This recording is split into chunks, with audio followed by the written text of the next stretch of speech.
We can tell you nothing about the actual episode, only that it is apparently the very last, more on that later.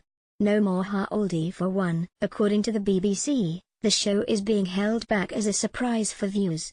The BAFTA award-winning comedy has Peter and Sian reprising their roles as John Redmond and Kaylee Kitson. If you didn't know the setup, and there must be someone who doesn't, the couple are forced to commute together in a supermarket car share scheme.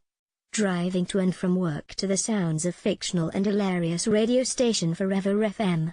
Their antics, singing, dancing and riffing have kept a nation entertained as they slowly became closer with successive journeys. More significantly, there was also a scene with a monkey on the roof, one of the best TV moments I've seen.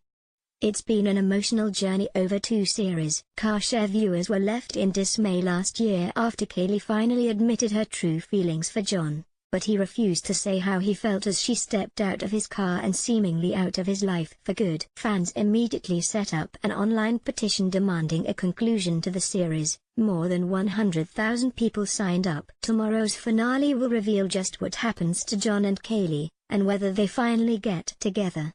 When the show was announced last autumn, Peter said, "We were completely overwhelmed by the response, and even though we've no plans to write a 3rd series, we knew we couldn't end the story there."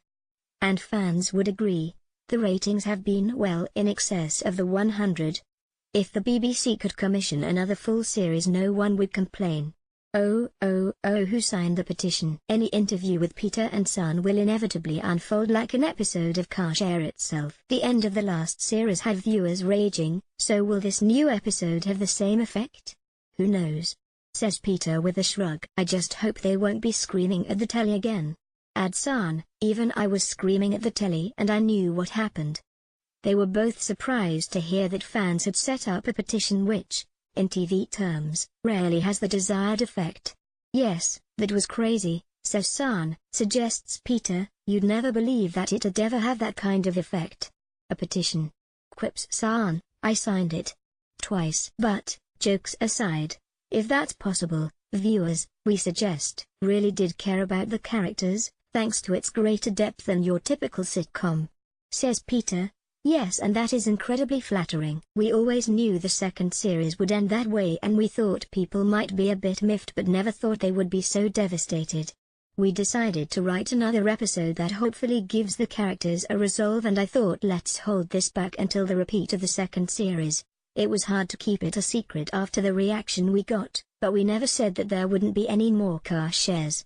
We just said there wouldn't be a 3rd series. What has been the funniest scene to film? Says Sian, the scenes when we were dressed as Harry Potter and Hagrid giving Elsie, the female Smurf, a lift home from a work stew, at which point, Peter adds, oh yeah, they were almost as hard as the ones with Reese Shearsmith as Stink Ray in the 1st series, but how did they end up casting Conleth Hill, who plays Lord Varys in Game of Thrones, as Elsie? You are just constantly up laughing, reveals Sian. While writing that episode we kept thinking about female actors like Julie Walters or Kathy Burke, but then Peter suggested Conleth. Continues Peter, Conleth and I became very good friends after I met him while I was in the producers. I really think he's one of the funniest, most naturally talented people I know. He had already played Geraldine's mum in Britain's Got the Pop Factor, so I knew he could play a woman and I thought it'd be a lot of fun. Luckily he wasn't working on Game of Thrones, so was able to do it. Peter admits, however, that he's never seen a full episode of the fantasy drama. I saw a bit of one once, he says, some bloke with a cage tied to his face getting his nose gnawed off by a rat. So we didn't want any of that, because my mum watches it. But Conleth was hilarious and we just couldn't film the scenes for laughing. We even had to come back the next night to finish filming it and we still laughed. There are some great outtakes.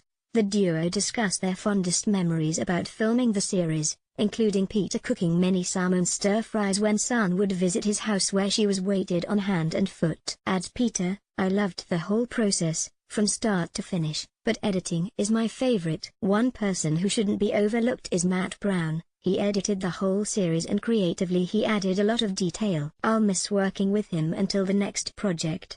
Finally, a hint that this may not be the last, or at least that another potential sitcom, written by them, may be in the pipeline. What is the next project? Says Sian, that'd be telling, with Peter adding that, "Is this really the end of Kash Air then? The news is encouraging. Hopefully it will happen," says Sian, "never say never." And the final word to Peter, "Well, unless you're waiting on an invite to Sian's house." Peter K's Kash Air, the finale, tomorrow night, 10 p.m, BBC One.